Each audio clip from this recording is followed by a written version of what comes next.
Bonsoir Madame, Monsieur, bienvenue au 19h de Canal Algérie. À la une ce soir, le président de la République, Abdelaziz Bouteflika, félicite la chancelière allemande Angela Merkel à l'occasion de la victoire de son parti politique aux dernières législatives. Le président l'invite à effectuer une visite officielle en Algérie.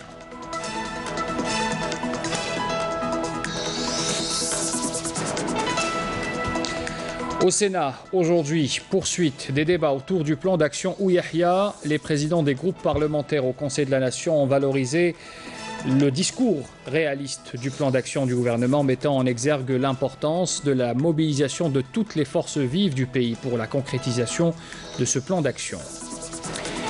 Le général de corps d'armée Ahmed Gaïd Salah a inspecté lors de son 3e jour de visite aujourd'hui à Oran, en 2e région militaire, plusieurs unités de la région, notamment l'école des cadets de la nation. Puis le président directeur général du groupe Sonatrach a effectué aujourd'hui une visite d'inspection à l'entreprise Medgaz dans la wilaya de Ain Timouchent, à Benissaf précisément. Abdelmoumen Oueltradour a indiqué que l'Algérie doit miser sur le gaz pour augmenter ses recettes en devises et développer ses capacités productives dans ce domaine. Bienvenue à tous. Comme je l'annonçais en titre, le président de la République, Abdelaziz Bouteflika, a donc adressé ce mardi un message de félicitations à la chancelière allemande Angela Merkel à l'occasion de la victoire de son parti politique aux dernières législatives, dans lequel le président l'a invité à effectuer une visite officielle en Algérie. C'est avec un plaisir réel que j'ai appris, écrit le président, la victoire de votre parti politique aux dernières législatives allemandes, ce qui ouvre si heureusement la voie à votre reconduction à la chancellerie de votre pays ami, écrit donc le président Bouteflika dans son message. Au cours des dernières années, l'Algérie et l'Allemagne, sous votre direction, ont su consolider et élargir leur coopération bilatérale dans plusieurs domaines et ont ouvert aussi également de nouvelles perspectives pour l'approfondissement de ces liens au bénéfice de nos deux peuples frères, relève encore le président de la République. C'est dans le but de concrétiser ensemble ces perspectives prometteuses pour l'amitié et la coopération algéro-allemande et de poursuivre aussi avec vous le dialogue fructueux que nous avons déjà noué, que j'ai grand plaisir donc à vous inviter à effectuer une visite officielle en Algérie à une date dont nous conviendrons par voie diplomatique, indique encore le chef de l'État dans ce message adressé à la chancelière allemande Angela Merkel. Dans l'actualité aussi, le président de l'Assemblée populaire nationale, Saïd Bouhadja, représentant le président Bouteflika, a assisté à la cérémonie d'investiture du nouveau président angolais, João Lourenço, qui a prêté serment ce matin à Luanda avec la participation de plus de 1000 invités. Le nouveau président angolais et son parti, le Mouvement pour la libération de l'Angola, le MPLA, avaient remporté, il faut le rappeler, les élections générales du 23 août dernier avec 61% des votes. En Algérie, au Sénat, donc poursuite des débats autour du plan d'action Ouyahia. Les présidents des groupes parlementaires au Conseil de la Nation ont valorisé ce matin le discours réaliste du plan d'action du gouvernement, mettant en exergue l'importance de la mobilisation de toutes les forces vives du pays pour concrétiser les objectifs de ce programme, jugé ambitieux par les sénateurs. Et sachez que le Premier ministre Ahmed Ouyahia répondra demain dans la matinée aux interrogations des sénateurs avant la séance de vote du plan d'action prévu également demain, mercredi, toujours au siège du Conseil de la Nation.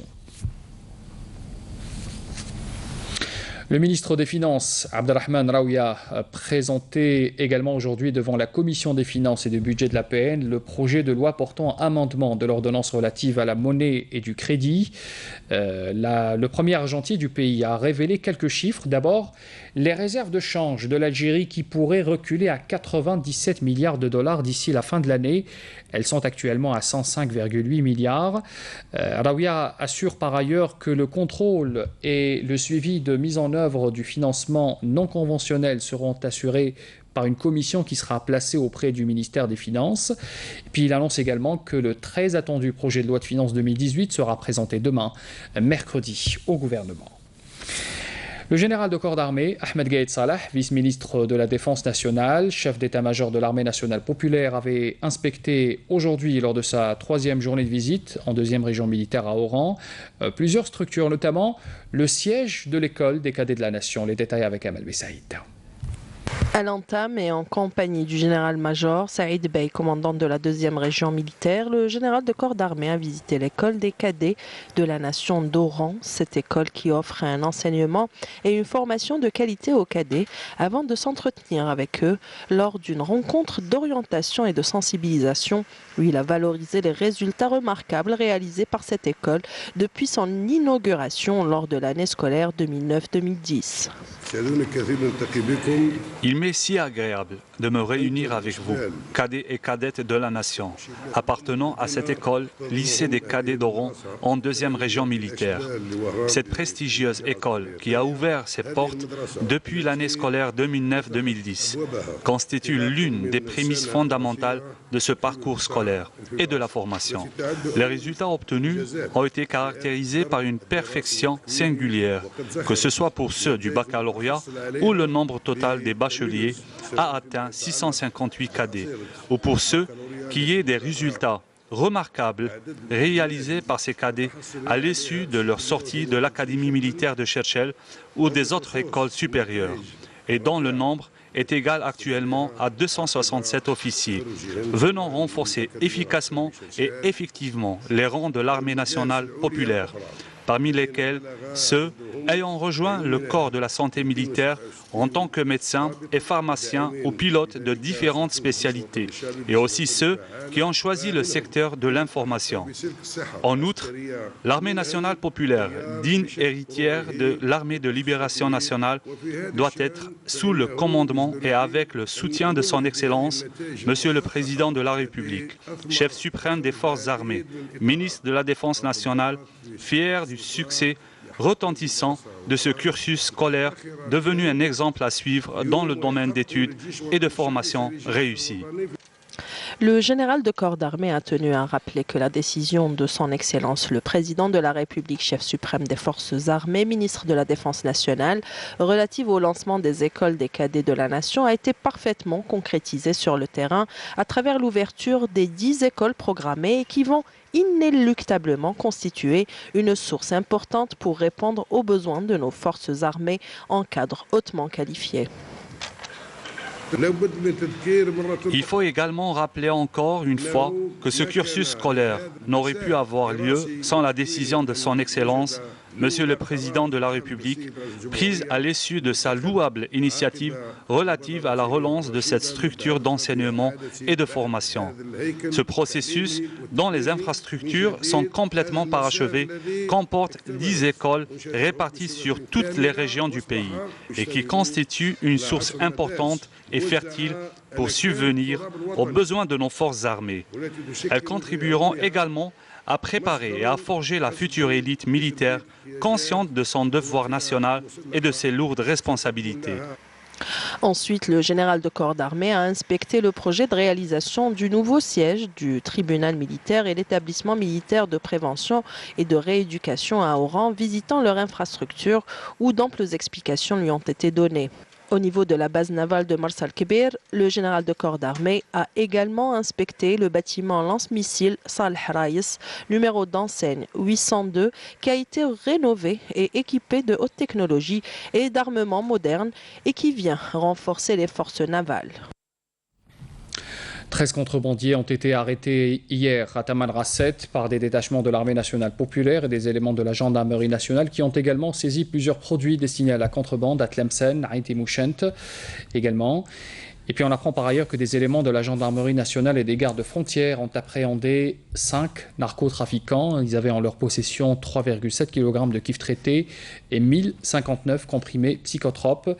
Le communiqué du MDN nous précise également que les gardes-côtes ont intercepté à Annaba, Al-Qala, Oran, Ghazawat et Benissaf 191 personnes qui étaient à bord d'embarcations de construction artisanale, tandis que 81 émigrants clandestins de différentes nationalités ont été appréhendés à Béchar, Tlemcen, Oran et enfin Ouergla également. L'Algérie et le Congo ont signé ce mardi à Alger un accord comportant un volet sécuritaire et un mémorandum d'entente portant sur la gestion des collectivités locales. Le ministre de l'Intérieur, des collectivités locales et de l'aménagement du territoire, Nordine Bedoui, avait indiqué à la presse au terme de cette signature que cet accord répondait aux orientations des présidents des deux pays, Abdelaziz Bouteflika et Denis Sassou Nguesso, suite à la visite de ce dernier en Algérie. De son côté, le ministre congolais qui est en ce moment à Alger, le ministre congolais de l'Intérieur, Raymond Zéphirine Mboulou, a rappelé les liens d'amitié qui unissent les deux peuples et les deux chefs d'État. Je vous propose d'ailleurs d'écouter la déclaration des deux ministres. L'Algérie et le Congo, et surtout des liens d'amitié et de fraternité qui unissent nos deux peuples et nos chefs d'État. Vous êtes sans ignorer que notre président de la République était déjà venu cette année en visite officielle et il était question de redynamiser les relations entre l'Algérie et le Congo qui étaient un peu en hibernation. Et aujourd'hui, c'est un honneur que le ministre de l'Intérieur d'Algérie nous offre et nous allons redynamiser les relations entre nos deux ministères et entre également nos deux pays. يأتي الإمضاء تاع هذا الاتفاق.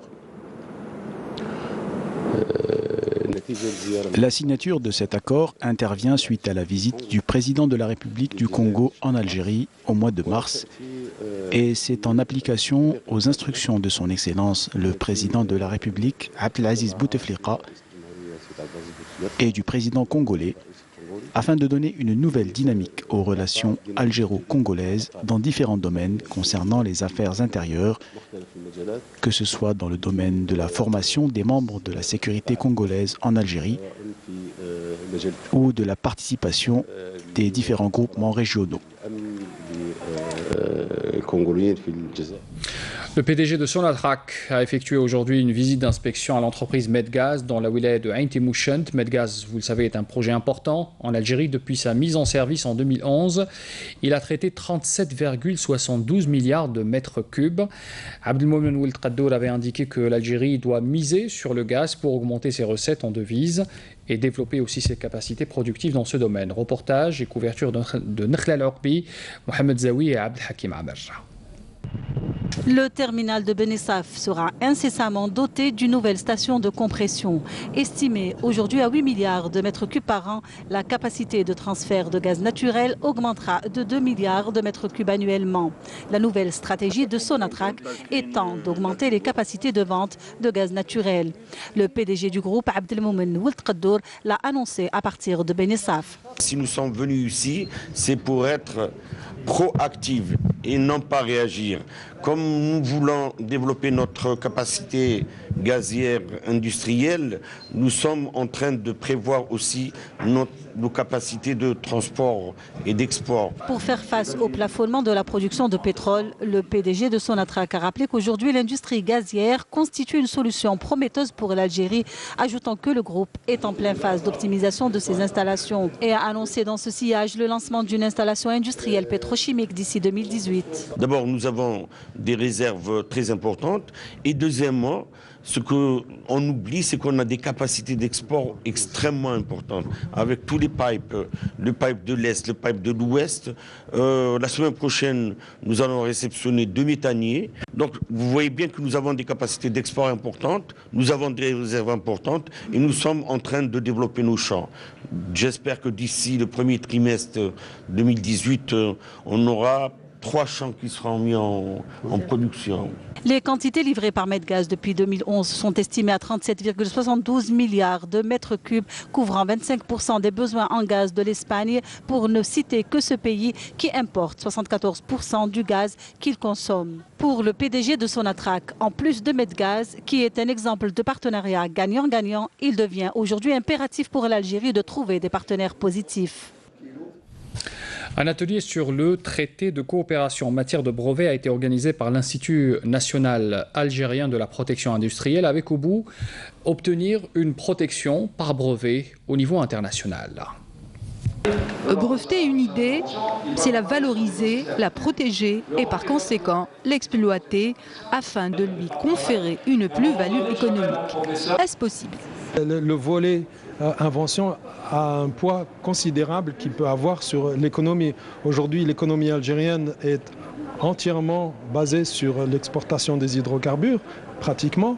Mais l'Algérie a un très grand potentiel d'utilisation de son savoir-faire, de ses connaissances et des fruits de la recherche au niveau des universités et des centres de recherche. À l'heure de la mondialisation, les brevets s'internationalisent à travers un système de protection des inventions afin d'approfondir la coopération entre l'Algérie et l'OMPI. Il faut non seulement penser à breveter dans son pays, parce que c'est là où on vit, mais aussi breveter dans les pays où il y a des potentiels commercialisation, où il y a des potentiels concurrents. Donc le traité de coopération en matière de brevets, le PCT, permet aux inventeurs de protéger les brevets donc, à l'échelle internationale, à l'échelle mondiale, puisqu'il couvre 152 pays qui sont signataires de ce traité. Et donc c'est pour ça que pour un inventeur algérien, c'est très utile d'aller vers l'international et de protéger dans d'autres pays où il y a des potentiels commercialisation. Comment se matérialise sur le terrain le soutien pour la création de start-up? C'est tout un processus qui est basé sur d'abord la connaissance déjà bien établie. L'accompagnement ou le support, il est non seulement sous forme financière. Donc il y a un financement qui est dédié pour l'accompagnement et la création de la start-up. Il y a un support technique, donc le porteur de projet ou le déteneur du brevet ou du PCT est conseillé, est orienté. Le rôle des universités et des entreprises dans la promotion de l'innovation est primordial. Il y a toute une concertation au niveau du ministère de l'Industrie, il y a plusieurs secteurs qui sont représentés, le ministère de la Recherche scientifique, qui sont en train d'étudier et de dessiner cette stratégie nationale axée beaucoup plus sur la propriété intellectuelle, axée sur la facilitation en matière de financement des projets innovants. Parmi les problèmes qui se posent ici en Algérie, c'est le financement des inventions. Donc on est face à des inventeurs qui sont démunis, qui n'ont pas les moyens déjà pour réaliser leur prototype. J'ai inventé une roue qui peut s'adapter à n'importe quel engin. Et ça permet de faciliter la tâche, de monter les escaliers, de descendre sans difficulté. Et elle est automatisée maintenant, qui vient d'avoir le brevet, la brevetabilité internationale. Donc à une étape où j'ai besoin de fonds. L'Algérie dispose de 30 000 chercheurs concentrés principalement dans les universités.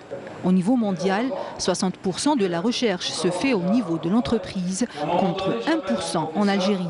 L'économie dans le monde est basée sur la connaissance, c'est dire que le capital humain est le seul facteur de succès.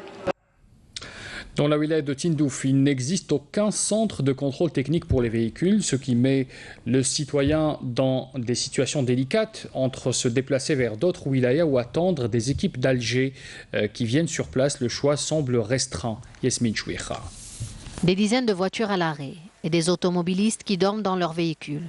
Voici le sort qui attend les nombreux conducteurs venus effectuer le contrôle technique de leur voiture dans la wilaya de Tindouf.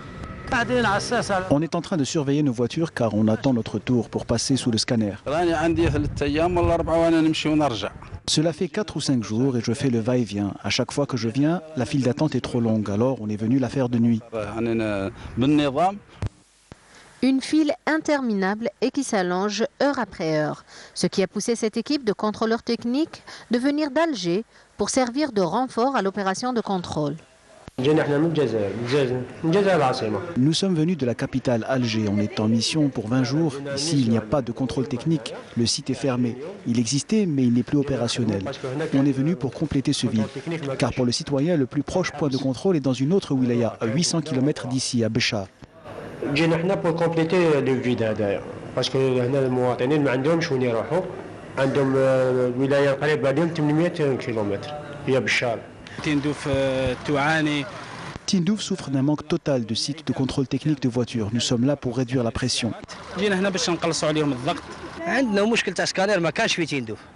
Notre problème, c'est qu'il n'existe pas de scanner à Tindouf. Nous attendons depuis l'an 2000. On est en 2017 et ces gens attendent depuis presque une semaine. Ce serait mieux qu'ils remettent en service ce scanner, voir avec son propriétaire, voir s'il y a besoin de ramener un ingénieur. Il y avait un scanner, mais je pense que pour des raisons techniques, on était obligé de procéder à sa fermeture. N'importe quel citoyen pourrait investir dans ce domaine. Nous étudions 2 dossiers déjà et nous espérons pouvoir ouvrir rapidement.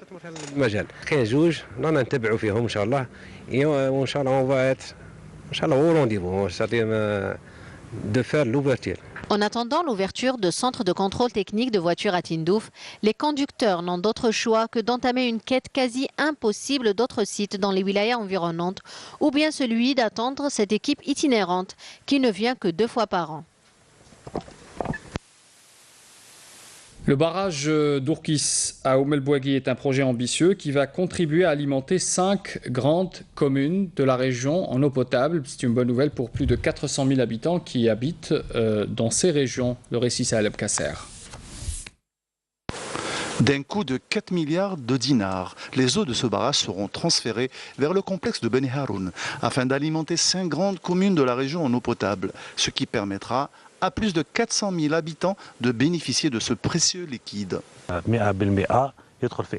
Les transformations du barrage de Beni Haroun sont bientôt terminées, ce qui permettra le raccordement de plus de 400 000 habitants de Oum El Bouaghi, Ain Beda, Ain Kirsha, Ain Fkroun et Ain Mila au réseau d'eau potable. La capacité totale de stockage est de 65 millions de mètres cubes.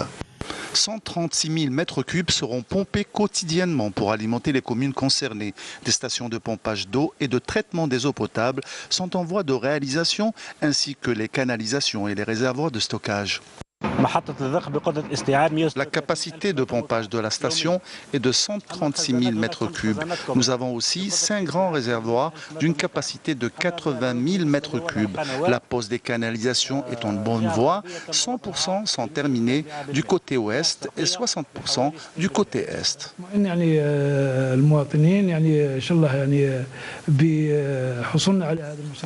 Je rassure les citoyens de la région quant à ce projet qui est en bonne voie. Quant aux forages qui se font à travers la wilaya, ils seront destinés à ceux qui manquent de ce précieux liquide. Donc, avec l'apport du barrage de Ourkis, nous allons répondre aux besoins sans cesse croissants de la population en eau potable. Et les forages seront destinés aux communes enclavées. Ce projet hydraulique d'envergure sera d'un apport extraordinaire pour la région et répondra aux besoins en eau potable de la population. À l'international, cette information à retenir également, la France est un obstacle à la paix au Sahara occidental. Déclaration à New York du ministre des Affaires étrangères de la République arabe sahraoui démocratique, Mohamed Salem Ould Salek. Il appelle la nouvelle administration française à se conformer au droit international. L'indépendance du Sahara occidental est bloquée par la France, qui dispose du droit de vote au Conseil de sécurité, a déclaré Ould Salek en marge de l'Assemblée générale des Nations unies. Il ajoute que Paris est aujourd'hui un vrai obstacle à la résolution de la question sahraoui en dépit de ses déclarations officielles et ses efforts à rétablir la paix au Mali, en Libye et dans toute la région. On revient en Algérie. 17 projets touristiques privés sous forme d'unités d'hébergement et d'accueil d'une capacité de 1500 lits sont lancés à Ghardaya. C'est un projet d'investissement important qui totalise plus de 10 milliards de dinars d'enveloppe pour investissement. Soumis à Zawali. La vallée du Mzab recèle d'importantes potentialités touristiques. En plus d'un patrimoine culturel riche, sa situation géographique lui confère de nombreux atouts à l'image de la particularité architecturale et urbanistique de ces cités, ce qui fait d'elle un lieu de prédilection pour les touristes. Ghardaya a connu une affluence record grâce à la promotion touristique dont elle a bénéficié à travers les agences de tourisme et des voyages, ainsi que les associations de tourisme installées dans la région. La capacité hôtelière de la wilaya est estimée à 2000 lits, en plus des 1500 lits supplémentaires en cours de réalisation. Le flux touristique est estimé, quant à lui, à plus de 300 000 touristes au premier semestre 2017. Il est vrai que les agences de tourisme et des voyages, ainsi que les associations de tourisme, œuvrent aussi à la promotion de cette destination.